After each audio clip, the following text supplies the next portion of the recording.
And I like telling pan-Celtic stories, stories that don't only come from Ireland, but come from all over the place. And you will notice similarities in that story with stories that we have in Ireland and stories we have in other parts of the world. And it starts in Brittany, where this great king of Brittany called Grolois, he's a pirate, he's a vagabond, he's a bad man, and he's a warrior, and he loves to go pillaging, and he's a slave trader.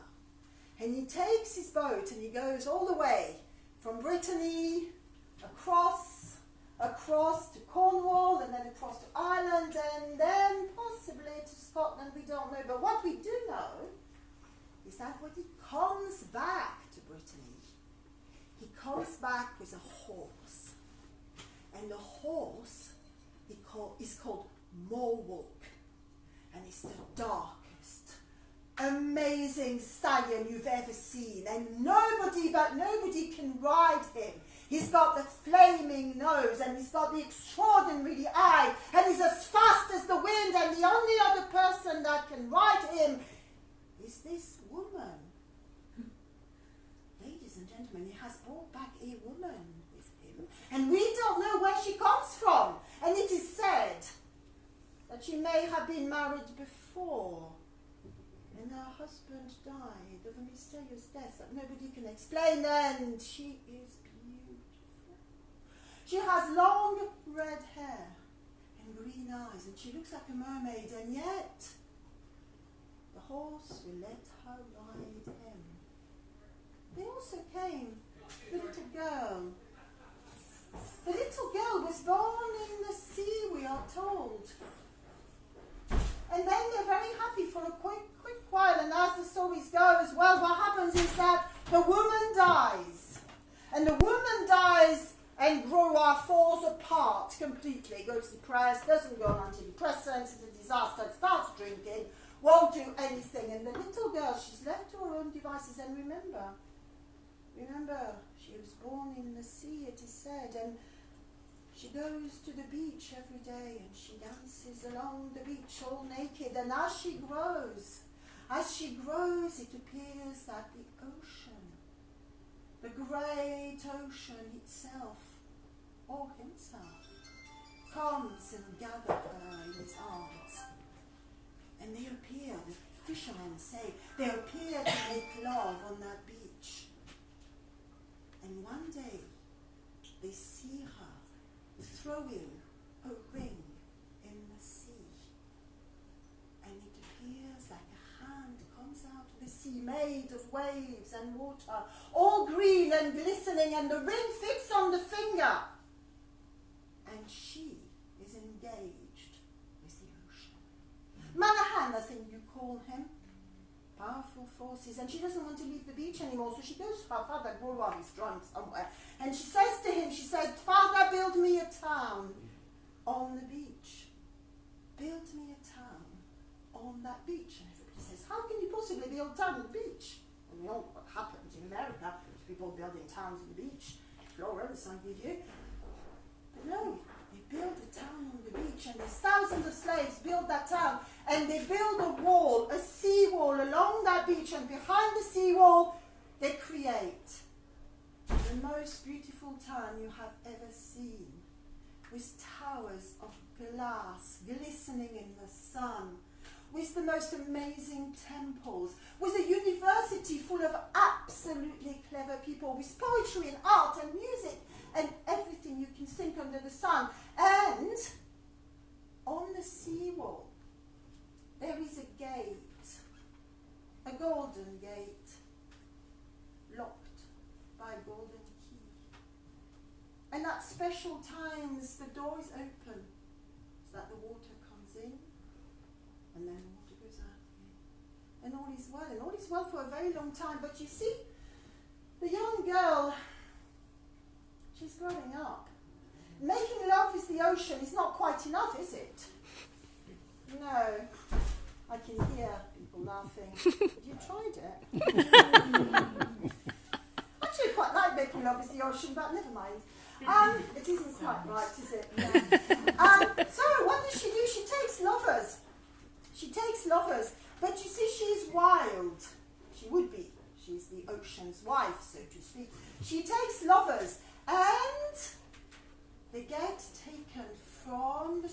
gates of the town into the castle. And then it is said at the dark of the moon, knights leave the castle carrying black bags. And then they throw those bags into the sea. And to this day, that bay, because I am telling you a story that is absolutely true, to this day that bay is called La Baie des Trépassés, which means the Bay of the Dead in Brittany, and you can look it up, it's true. And there's rumbling in the land, you know, because all those young people are disappearing, girls, boys, anything will do. And there's grumbling, people are really angry and they're beginning to gather around the town, around the walls, and they're saying, what's going on? What's happening? What is happening to our children? They're all disappearing one after the other. Meanwhile, in the castle, there's a new page called Sylvan. And our girl, oh, I didn't say her name is Dahout. She's not very pleasant and sounds very odd indeed. Our girl, she falls in love with him, now this time for real. No messing around. Not the old lover that we're going to get rid of and put in a black bag and throw in the sea. No, no, no, she falls in love with Sylvan for real. And the ocean is livid, literally. And as they're making love the first time, the wind rises. And when she's had her orgasm and she's satiated, she says to Sylvan, she says, go to the window and have a look. What's going on? Because the tower, it's beginning to shiver. And he goes to the window and he has a look and he says, well, the sea is dark, purplish, and the sky, well, it is darkening. Oh, she says, that's so exciting, that turns me right on, she says. It is a very rude story and for adults only. And now I'm saying it's believing. It's disgusting. Oh. So the second time they make love again. And this time, the tower, it's rocking. And that's not because of the orgasm, it's because the wind and the ocean's completely gone off. And Sylvan, go back and have a look at the window. What do you see? The sea, he says, has started to turn yellow.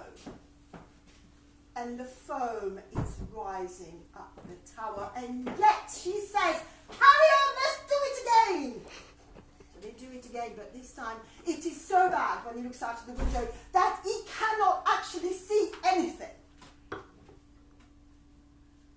And downstairs, there's banging on the door. Because the people of the town, do you remember them, the one that want their children back, they want her. So we have this huge storm going on. This huge storm going on. The people of the town banging on, and she does not care. That who doesn't give a monkey's ankle. She says to Sylvan, she says, let's open the golden door. Let's let the ocean in to see what will happen. She gives him the key. And the stupid boy goes down to the gates and opens it. And gets swept into the town by the biggest wave you have ever seen. And the entire town gets submerged. Oh dear God, she thinks, oh my God, what am I going to do now? So she runs to the top of the tower, her father's lying there, drunk again, and she says, Father, help me, as you do. And he's a very nice man. No, he's not, actually. He says, okay, well, let's do something, let's try to escape. So they go and they get the horse. Remember him, with the nostrils and everything. And they get on the horse, and they're flying across the bay. When suddenly, you remember, behind them, there's all these people screaming, drowning here. Do they pay the slightest attention? No. They are flying across the bay. And out of the seas, you might not be able to sleep after this, out of the sea come the arms of all these men and women she has drowned. And they grab her ankles. And they pull her down, and she's screaming and screaming, and down, and she lets go of the horse. And the horse shoots across morning, there's just the beach. The town is gone. And the father, well, he's gone off somewhere else. He's going to open a priory. A bit late, really, I say. And KerrYs, the name, means bright city, because Kerr in Breton is bright, and is town, and is city. And that's how it is said they built KerrYs, Paris. Because Par means new in Breton, I'm told.